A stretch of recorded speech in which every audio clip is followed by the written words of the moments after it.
No início dos anos 2000, o Brasil vivia um momento de intensa exposição midiática do futebol, onde jogadores se tornavam ídolos nacionais e suas vidas pessoais começavam a ser acompanhadas quase com a mesma atenção dedicada aos resultados em campo.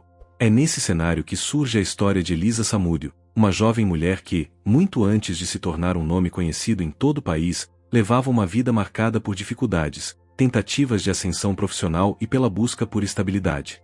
Elisa nasceu no Paraná e, desde cedo, enfrentou uma realidade comum a muitas jovens brasileiras: poucas oportunidades, sonhos grandes e a necessidade de sobreviver em meio a relações instáveis e promessas que nem sempre se cumpriam.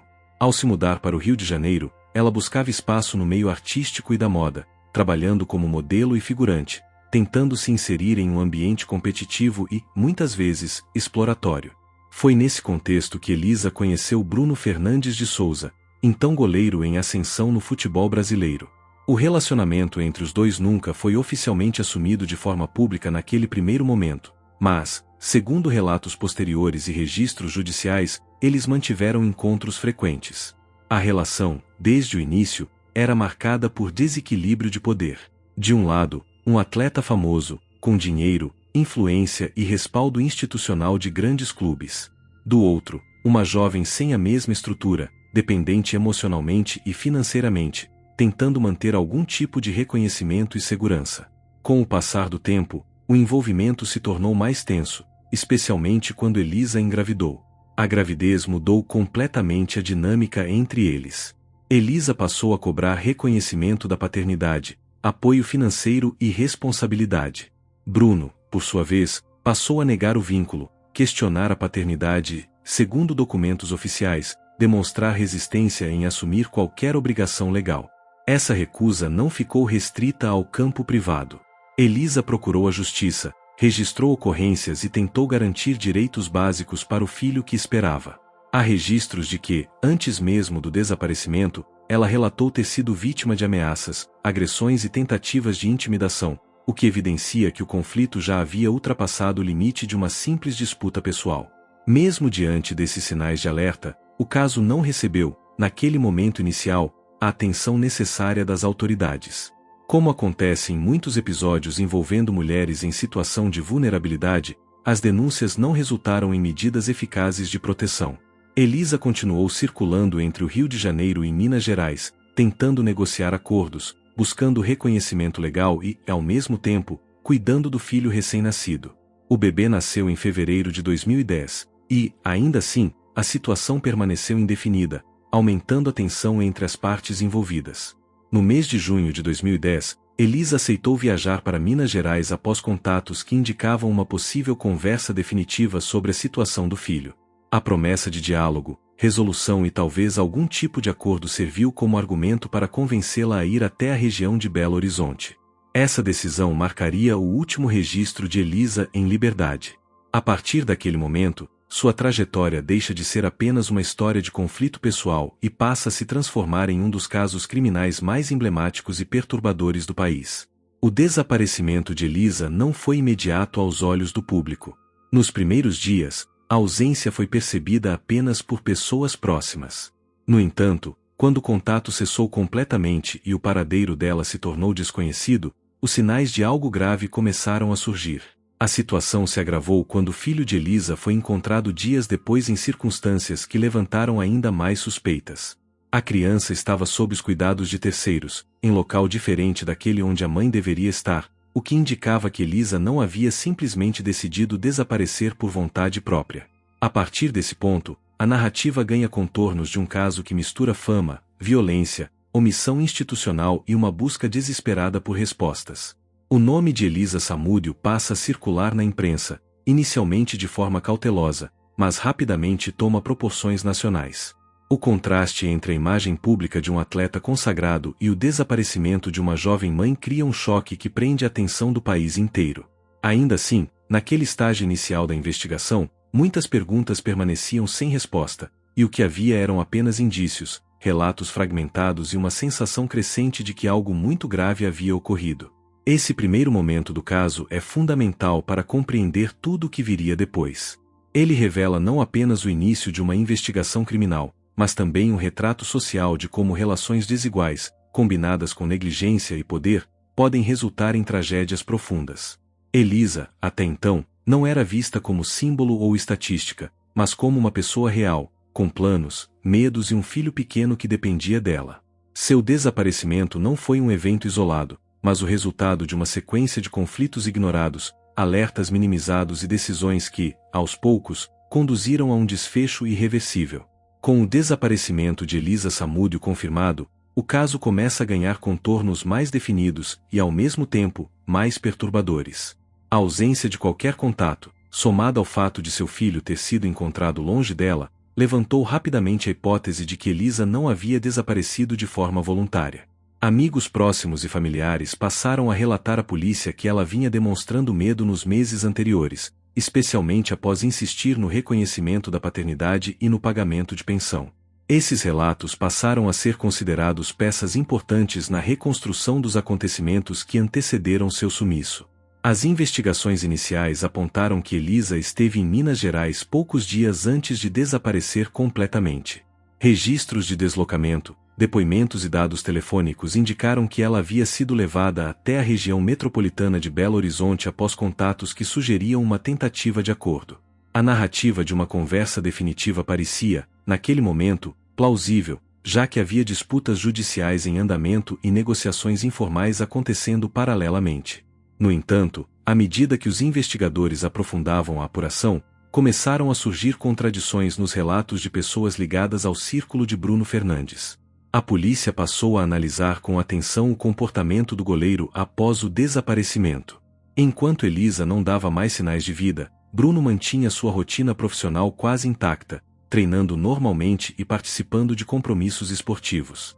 Essa postura chamou a atenção das autoridades e da imprensa, pois contrastava com a gravidade da situação. Ao mesmo tempo, surgiam informações de que ele havia demonstrado irritação e resistência extrema diante da possibilidade de assumir publicamente a paternidade do filho, algo que poderia impactar sua imagem e carreira. Com o avanço da investigação, depoimentos começaram a apontar para a participação de terceiros. Pessoas próximas a Bruno, incluindo amigos e funcionários, passaram a ser ouvidas. Alguns relatos indicavam que Elisa havia sido vista pela última vez em locais ligados ao círculo íntimo do jogador. A partir desses depoimentos, a hipótese de um crime planejado começou a ganhar força. Não se tratava mais apenas de um desaparecimento misterioso, mas da possibilidade concreta de que Elisa tivesse sido vítima de violência extrema. A mídia passou a acompanhar cada novo desdobramento com intensidade. O caso deixou de ser apenas uma investigação policial e se transformou em um fenômeno nacional. Programas de televisão, jornais e portais noticiosos passaram a divulgar informações quase em tempo real, muitas vezes misturando dados confirmados com especulações. Esse excesso de exposição contribuiu tanto para pressionar as autoridades quanto para gerar confusão e versões conflitantes sobre o que realmente havia acontecido.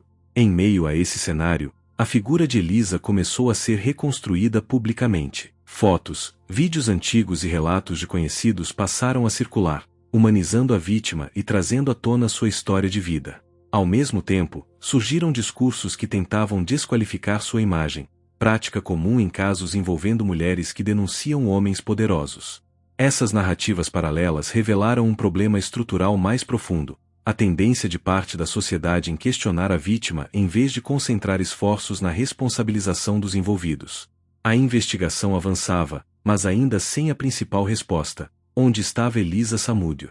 Não havia corpo, não havia cena de crime claramente definida e muitas informações dependiam exclusivamente de depoimentos. Mesmo assim, os indícios acumulados começaram a formar um quadro preocupante. Movimentações suspeitas, contradições nos horários apresentados e tentativas de justificar o injustificável passaram a desenhar um roteiro que apontava para algo muito mais grave do que um simples conflito judicial. Esse segundo momento do caso é marcado pela transição entre a dúvida e a suspeita concreta. A ausência de Elisa deixa de ser apenas um mistério e passa a ser tratada como consequência de um possível crime. Cada nova informação reforçava a sensação de que havia uma verdade sendo escondida, e que essa verdade envolvia pessoas dispostas a usar poder, influência e silêncio para evitar que ela viesse à tona. O país, atento, começava a perceber que estava diante de um dos episódios mais sombrios da história recente. Com o aprofundamento das investigações, A polícia passou a reunir elementos que indicavam que o desaparecimento de Elisa Samúdio não havia sido um ato isolado nem fruto de uma decisão impulsiva.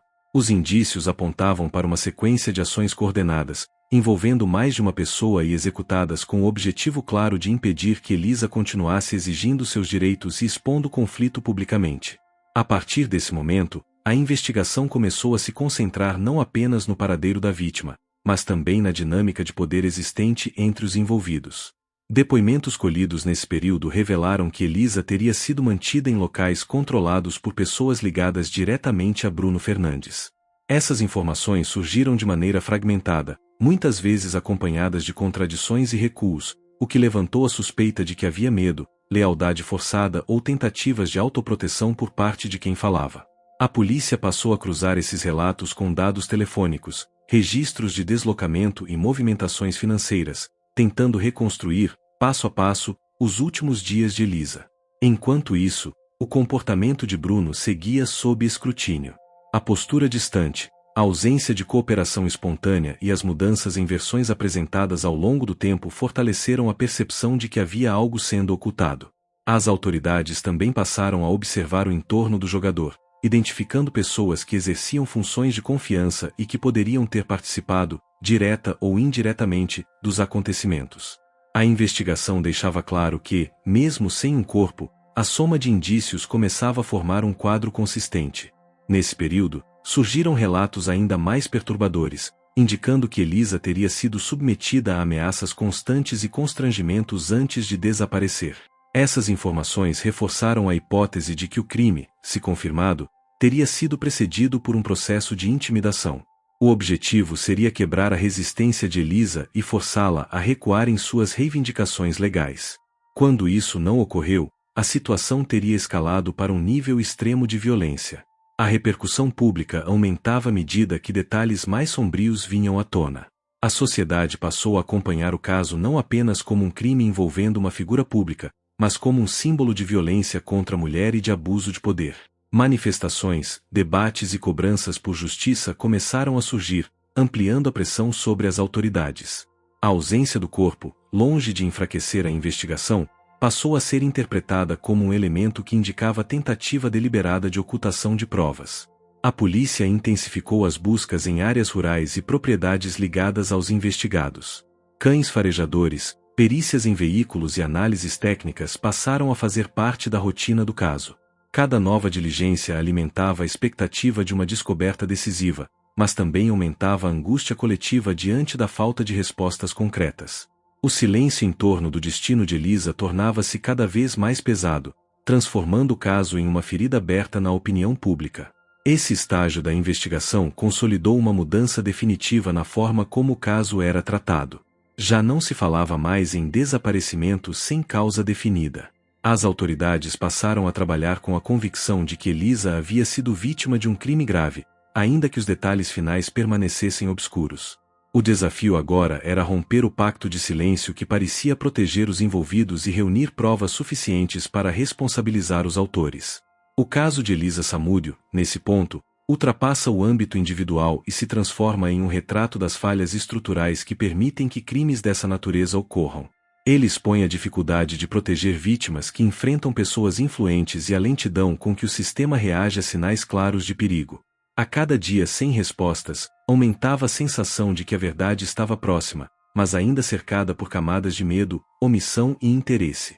A partir do momento em que a investigação passou a tratar o caso de Elisa Samúdio como homicídio, a apuração entrou em uma fase decisiva e extremamente sensível. As autoridades começaram a confrontar diretamente os depoimentos já colhidos, revelando incoerências que antes pareciam isoladas, mas que agora formavam um padrão. Pessoas que inicialmente afirmavam não saber de nada passaram a modificar versões, enquanto outras demonstravam nervosismo e dificuldade em sustentar seus relatos. Esse movimento foi interpretado como sinal claro de que havia um acordo implícito de silêncio entre os envolvidos, um pacto sustentado pelo medo e pela lealdade a uma figura central. Com o avanço das diligências, surgiram relatos mais detalhados sobre os últimos momentos de Elisa. Informações indicavam que ela teria sido levada a um sítio na região metropolitana de Belo Horizonte, local afastado e com pouca circulação de pessoas. Esse ponto passou a ser considerado estratégico dentro da investigação, pois reunia características típicas de um cenário escolhido para manter alguém em cárcere privado ou para a prática de um crime sem testemunhas. As buscas no local foram intensificadas, embora nenhuma evidência conclusiva tenha sido encontrada naquele momento. Ao mesmo tempo, o comportamento de Bruno Fernandes começou a pesar ainda mais contra ele.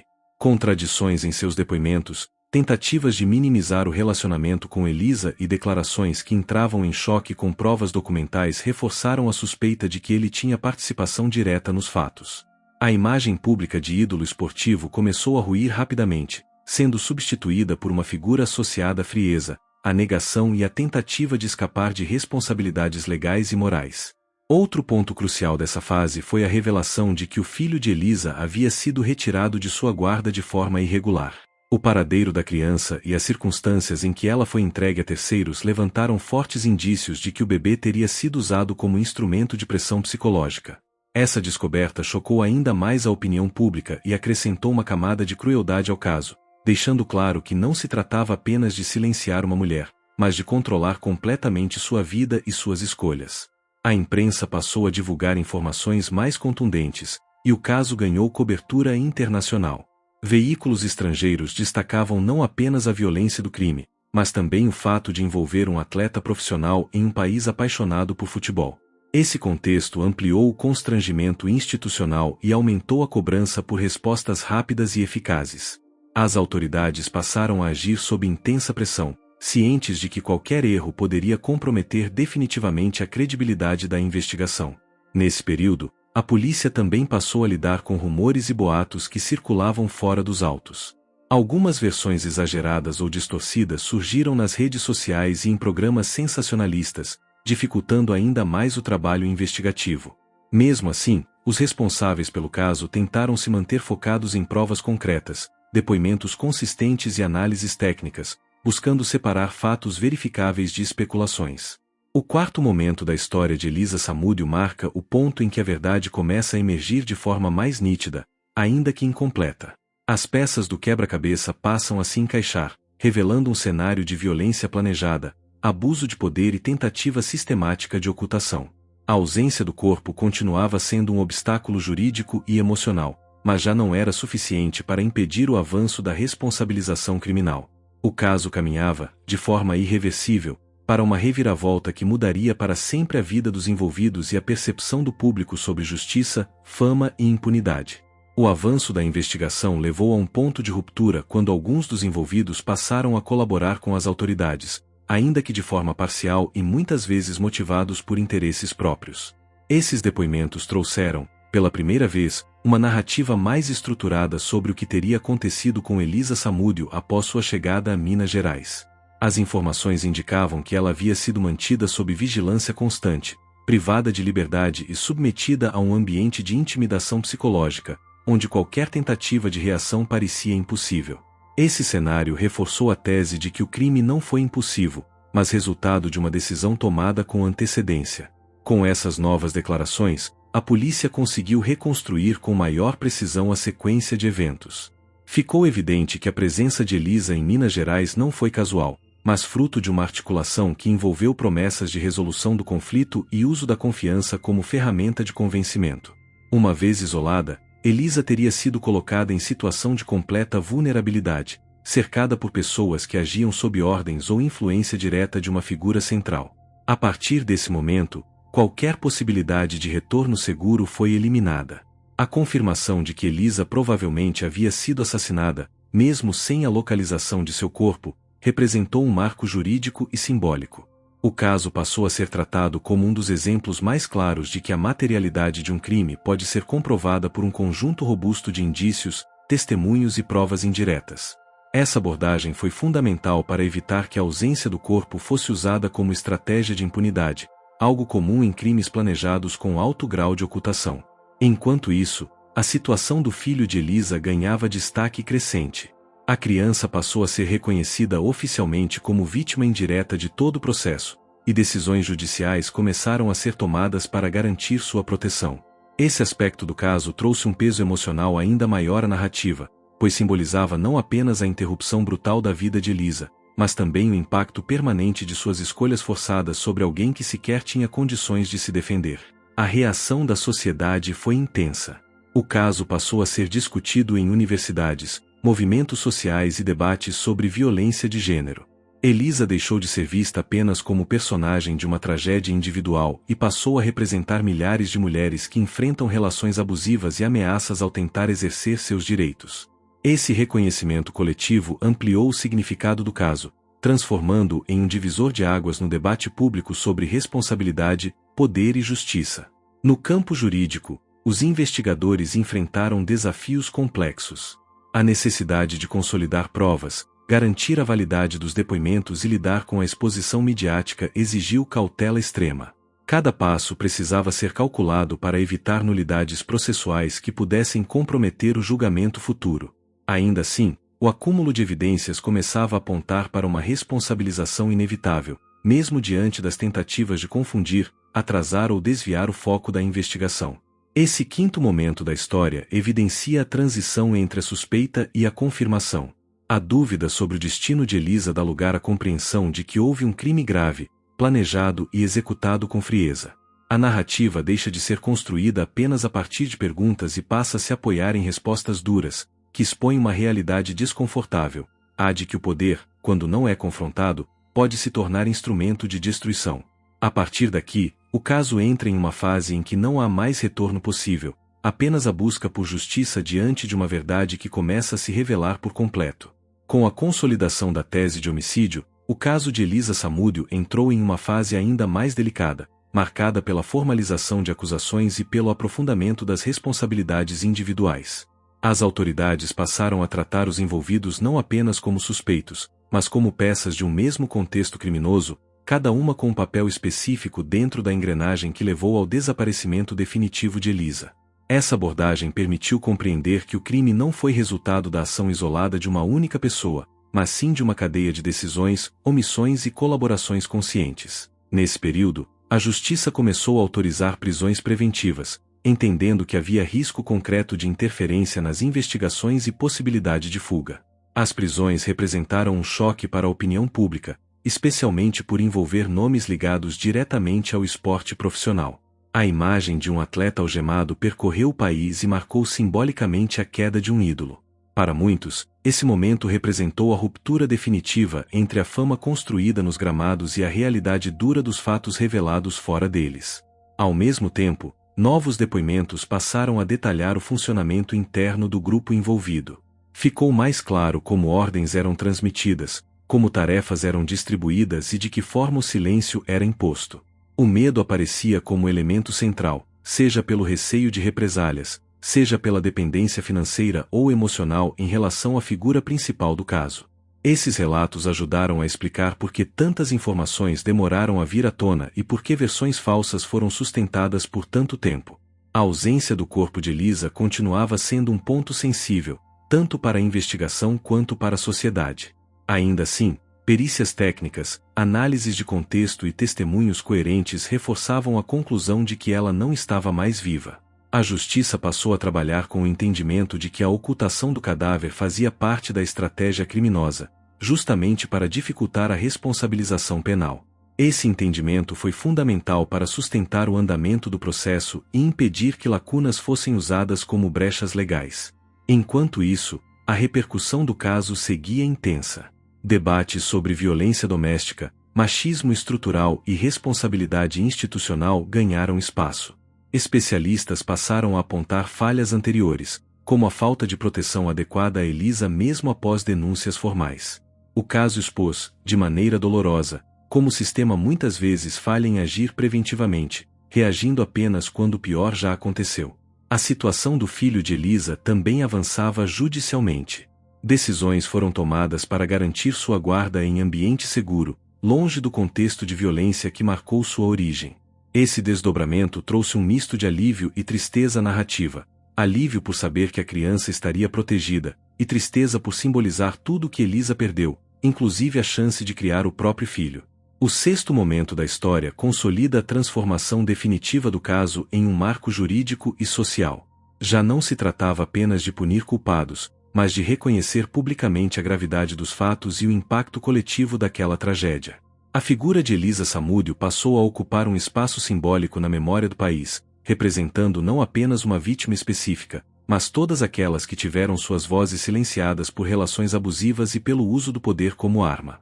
A partir desse ponto, o caminho seguia em direção ao julgamento, às condenações e às reflexões profundas que ainda ecoariam por muitos anos.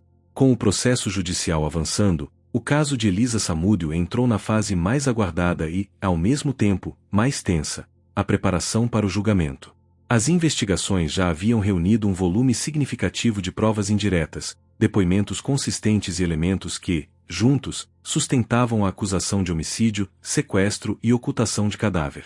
Ainda assim, a defesa dos réus passou a atuar de forma intensa, buscando fragilizar testemunhos, questionar a credibilidade de colaboradores e explorar qualquer lacuna deixada pela ausência do corpo. Esse embate jurídico transformou o caso em um verdadeiro campo de disputa narrativa.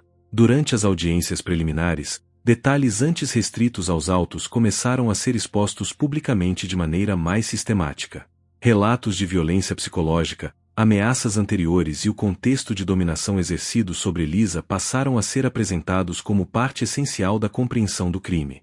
A promotoria trabalhou para demonstrar que a morte de Elisa não foi um ato isolado, mas o resultado extremo de uma relação marcada por controle, medo e tentativas repetidas de silenciamento. Essa construção foi fundamental para reforçar o caráter premeditado do crime. A figura de Bruno Fernandes ocupou posição central nesse momento. Seus depoimentos e a estratégia adotada por sua defesa passaram a ser acompanhados com atenção quase obsessiva pela imprensa.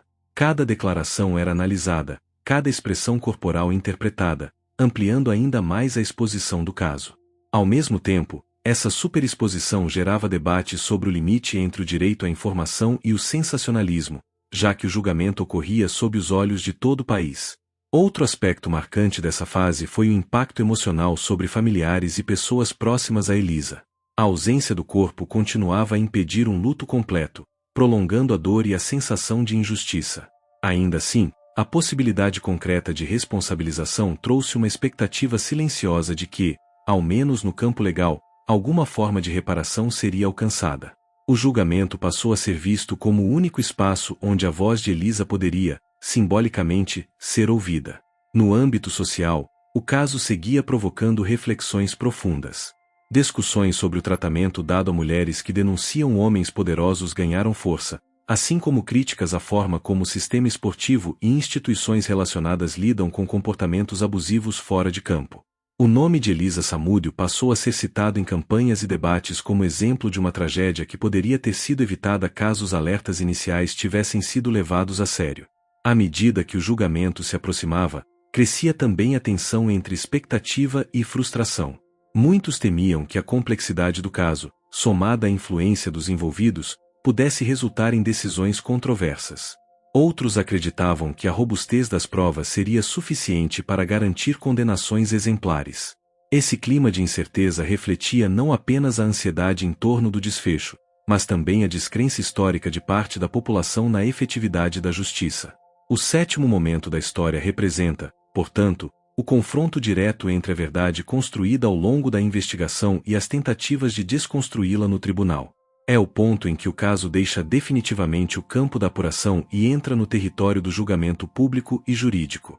Independentemente do resultado, já estava claro que a história de Elisa Samúdio havia ultrapassado os limites de um processo criminal comum, tornando-se um símbolo duradouro de como o silêncio, quando imposto pela força e pelo poder, pode custar uma vida. Com o início efetivo do julgamento, o caso de Elisa Samúdio atingiu um dos momentos mais emblemáticos de toda a sua trajetória. As sessões no tribunal passaram a expor, de forma organizada e detalhada, tudo aquilo que havia sido construído ao longo de meses de investigação. Depoimentos de testemunhas, confrontos entre versões e a apresentação das provas reunidas transformaram o processo em um retrato minucioso de como a violência foi se consolidando até alcançar um ponto sem retorno. Cada etapa do julgamento reacendia a memória coletiva sobre os acontecimentos e reforçava a gravidade do crime. Durante essa fase, ficou evidente como a ausência do corpo de Elisa continuava sendo utilizada como principal argumento da defesa. A tentativa era criar dúvida suficiente para enfraquecer a acusação, apostando na ideia de que, sem a materialidade física, não haveria crime plenamente comprovado. A promotoria, por outro lado, sustentou que o conjunto de provas indiretas, aliado aos depoimentos coerentes e às circunstâncias do desaparecimento, era mais do que suficiente para demonstrar a ocorrência do homicídio. Essa disputa técnica se tornou um dos pontos centrais do julgamento. Os depoimentos prestados em juízo tiveram forte impacto emocional. Relatos sobre os últimos contatos com Elisa, sobre o ambiente de medo em que ela se encontrava e sobre as tentativas frustradas de buscar ajuda deram ao processo um peso humano difícil de ignorar. Para o público que acompanhava o caso, cada detalhe revelado reforçava a percepção de que Elisa havia sido gradualmente encurralada, privada de escolhas reais e, por fim, eliminada de forma deliberada. A figura de Bruno Fernandes, novamente, ocupou posição de destaque. Sua postura em tribunal, as respostas dadas às perguntas e as estratégias adotadas pela defesa foram amplamente analisadas. O contraste entre o passado de ídolo esportivo e a situação de réu por crimes graves simbolizou, para muitos, a queda definitiva de uma imagem construída ao longo de anos. Esse contraste também alimentou debates sobre idolatria, impunidade e os limites da tolerância social diante de comportamentos violentos. O julgamento também expôs, de maneira clara, a atuação dos demais envolvidos.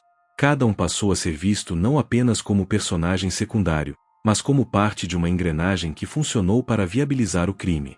A justiça buscou individualizar as condutas, atribuindo responsabilidades específicas e deixando evidente que o silêncio, a omissão e a colaboração ativa tiveram peso decisivo no desfecho trágico da história. Enquanto o julgamento avançava, a sociedade acompanhava com atenção e apreensão. O caso já havia ultrapassado as fronteiras de Minas Gerais e se consolidado como um dos processos criminais mais acompanhados da década. Para muitos, o que estava em jogo ia além da condenação de indivíduos específicos. Tratava-se de uma resposta institucional à violência contra a mulher e ao uso do poder como instrumento de opressão. O oitavo momento da história marca, portanto, o ápice da exposição dos fatos. É quando tudo o que foi investigado, debatido e suspeitado passa a ser colocado sob o crivo da justiça, de forma pública e definitiva. Independentemente do resultado final, aquele julgamento já havia cumprido um papel fundamental: tornar impossível o esquecimento de Elisa Samúdio e registrar oficialmente a gravidade de tudo o que lhe foi tirado. Com o encerramento da fase de debates e a apresentação das alegações finais, o caso de Elisa Samúdio entrou em um momento decisivo, marcado pela expectativa em torno das sentenças. O julgamento já havia exposto de forma clara a sequência de acontecimentos, as responsabilidades atribuídas a cada envolvido e o contexto de violência que antecedeu o desaparecimento definitivo de Elisa. A justiça passou, então, a analisar friamente tudo o que havia sido apresentado, separando emoção de técnica jurídica, em um esforço para produzir decisões que refletissem a gravidade dos fatos. As condenações que se seguiram representaram um marco importante. Mesmo sem a localização do corpo, a justiça reconheceu que havia provas suficientes para responsabilizar os envolvidos pelos crimes cometidos. Esse entendimento reforçou um precedente fundamental no sistema jurídico brasileiro, demonstrando que a ocultação do cadáver não poderia servir como escudo para a impunidade. As penas aplicadas foram vistas por muitos como uma resposta firme do Estado diante de um crime que chocou o país pela brutalidade e pelo simbolismo. Ainda assim, o desfecho jurídico não encerrou completamente as controvérsias. Recursos, revisões de pena e debates sobre progressão de regime passaram a ocupar espaço nos anos seguintes. Cada nova decisão judicial reacendia discussões públicas, dividindo opiniões entre aqueles que defendiam o rigor máximo das punições e os que questionavam aspectos técnicos do processo. Esse prolongamento manteve o caso vivo na memória coletiva, impedindo que ele fosse simplesmente arquivado como mais um episódio do passado. A ausência do corpo de Elisa continuou sendo um elemento doloroso e simbólico. Para familiares e para parte da sociedade, essa lacuna representava uma ferida aberta, uma história sem encerramento completo. Sem um local de despedida, o luto permaneceu suspenso, reforçando a sensação de que algo essencial havia sido negado não apenas à vítima, mas a todos que buscavam justiça plena. Esse aspecto transformou o caso em um exemplo recorrente de como crimes dessa natureza deixam marcas que vão muito além da sentença judicial. O impacto social do caso também se consolidou nesse período.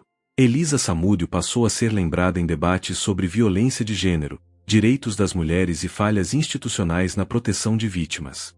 Seu nome se tornou referência em discussões acadêmicas, reportagens especiais e análises sobre como relações abusivas podem evoluir para desfechos extremos quando sinais de alerta são ignorados.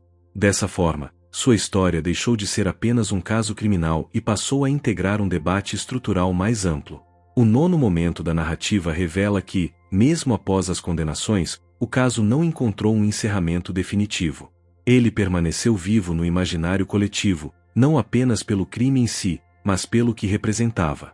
A justiça havia falado, mas as perguntas emocionais e sociais continuavam ecoando. O que poderia ter sido feito antes? Quais falhas permitiram que tudo chegasse a esse ponto? Essas questões mantiveram o caso de Elisa Samúdio como um símbolo permanente de alerta, lembrando que a verdade judicial, embora necessária, nem sempre é suficiente para curar todas as feridas deixadas por uma tragédia dessa magnitude. Com o passar dos anos, o caso Elisa Samúdio passou por um processo natural de transformação na forma como era lembrado pela sociedade. Aquilo que inicialmente foi tratado como um crime de grande repercussão envolvendo figuras conhecidas do esporte começou a ser reinterpretado sob uma ótica mais ampla, centrada na vítima e nas estruturas que falharam em protegê-la. Esse deslocamento de foco não aconteceu de imediato, mas foi resultado de debates públicos, análises críticas da mídia e da evolução do entendimento social sobre violência contra a mulher. A forma como Elisa foi retratada nos primeiros momentos do caso passou a ser questionada. Muitos passaram a reconhecer que, em diversos momentos, houve julgamentos morais indevidos que desviaram a atenção da violência sofrida. Esse processo de revisão coletiva trouxe à tona reflexões importantes sobre machismo estrutural, culpabilização da vítima e a maneira como mulheres em situações vulneráveis costumam ser tratadas quando denunciam abusos ou ameaças. O caso tornou-se, assim, um exemplo recorrente de como narrativas distorcidas podem reforçar injustiças simbólicas. Paralelamente, o sistema de justiça também foi alvo de análises mais profundas. Especialistas passaram a discutir os limites e os avanços demonstrados no julgamento, destacando tanto a importância das condenações quanto as falhas anteriores, especialmente no que diz respeito à prevenção.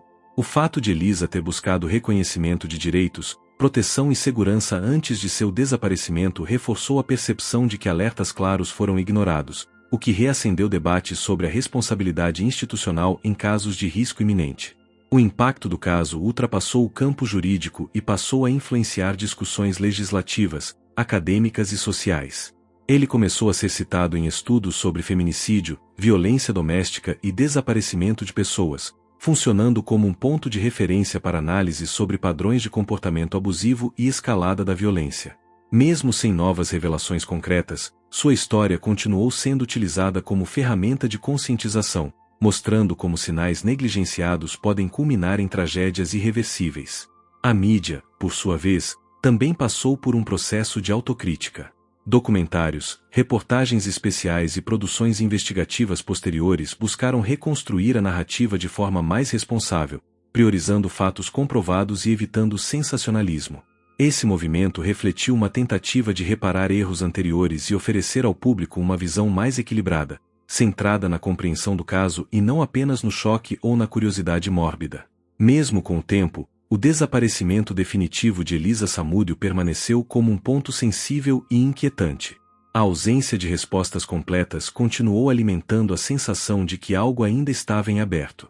Essa incompletude manteve o caso vivo na memória coletiva, não apenas como um crime do passado, mas como um lembrete constante de que justiça formal e justiça emocional nem sempre caminham juntas. Assim, o 10º momento da história consolida o caso como um símbolo duradouro, cuja relevância não diminuiu com os anos, mas se transformou em alerta e reflexão permanente para a sociedade. À medida que o caso Elisa Samúdio se consolidava como um dos crimes mais emblemáticos do país, surgia também um fenômeno silencioso, porém poderoso: a permanência da dor e das perguntas sem resposta para além dos autos judiciais. Mesmo com condenações, depoimentos e reconstruções oficiais, a ausência do corpo e a impossibilidade de um encerramento concreto mantiveram uma ferida aberta, tanto para familiares quanto para a sociedade. Essa lacuna transformou o caso em algo que ultrapassa o conceito tradicional de crime solucionado. O desaparecimento definitivo passou a representar um símbolo de impunidade parcial, não no sentido jurídico, mas emocional. Muitas pessoas começaram a questionar se a justiça pode ser considerada completa quando ainda existem partes fundamentais da verdade que nunca vieram à tona. Esse sentimento foi amplificado pela consciência de que, em crimes desse tipo, o silêncio costuma ser uma extensão da violência, prolongando o sofrimento de quem busca respostas. Com o passar do tempo, o caso também passou a ser revisitado por novas gerações, que não acompanharam os acontecimentos em tempo real, mas tomaram conhecimento por meio de produções audiovisuais, reportagens investigativas e debates nas redes sociais. Cada nova abordagem reacendeu discussões sobre poder, controle, medo e as dinâmicas que envolvem relações abusivas. O nome de Elisa deixou de ser apenas o de uma vítima específica e passou a representar inúmeras outras histórias semelhantes que não tiveram visibilidade. A repercussão contínua também revelou como o caso expôs falhas estruturais profundas, especialmente na proteção de mulheres que denunciam ameaças e violência. O fato de alertas terem sido feitos antes do desaparecimento tornou-se um ponto central de reflexão, frequentemente citado como exemplo do que acontece quando pedidos de ajuda não recebem a devida atenção. Esse aspecto fez com que o caso fosse constantemente lembrado em campanhas educativas e debates sobre políticas públicas de prevenção. Ao mesmo tempo, surgiram narrativas paralelas, especulações e versões não confirmadas que circularam ao longo dos anos, alimentadas justamente pela ausência de respostas definitivas. Embora muitas dessas histórias careçam de fundamento, elas evidenciam uma necessidade coletiva de compreender o que aconteceu por completo. O vazio deixado pela falta de informações concretas criou espaço para hipóteses, reforçando ainda mais o caráter inquietante do caso. Assim, o 11º momento da história é marcado por essa coexistência entre justiça formal e inquietação permanente. O caso Elisa Samúdio não se encerra nos tribunais nem no tempo cronológico. Ele continua vivo na memória social como um alerta contínuo, uma história que insiste em ser lembrada não apenas pelo crime em si, mas pelas lições duras que deixou sobre negligência, silêncio e consequências irreversíveis. No fim, o caso Elisa Samúdio não se encerra com um ponto final, mas com um silêncio pesado que atravessa os anos. Um silêncio que não vem da falta de barulho, mas da ausência. A ausência de um corpo, de um desfecho completo, de uma resposta que permita a verdadeira despedida. É nesse vazio que o caso se transforma em algo maior do que um crime. Ele se torna um espelho incômodo daquilo que a sociedade prefere não enxergar até ser tarde demais. Cada detalhe relembrado, cada linha revisitada, reforça a sensação de que algo essencial ficou para trás. A história avança, o tempo passa, novas notícias surgem, mas a pergunta central permanece suspensa no ar, como se estivesse esperando alguém ter coragem de encará-la de frente. E talvez seja exatamente por isso que esse caso nunca desapareceu da memória coletiva. Porque ele não permite esquecimento. Ele exige reflexão. O que aconteceu com Elisa não foi um evento isolado, nem fruto do acaso. Foi a soma de escolhas, omissões e silêncios que, juntos, criaram um caminho sem volta. E quando essa compreensão finalmente se instala, o impacto é inevitável. Não se trata apenas de um passado trágico, mas de um alerta que continua ecoando no presente. Um lembrete de que histórias assim só se repetem quando sinais são ignorados. Ao chegar até aqui, a pergunta já não é apenas sobre o que aconteceu, mas sobre o que pode ser feito para que outras histórias não terminem da mesma forma. Cada pessoa que escuta, comenta e compartilha esse caso mantém viva a memória de quem não teve a chance de contar sua própria versão até o fim.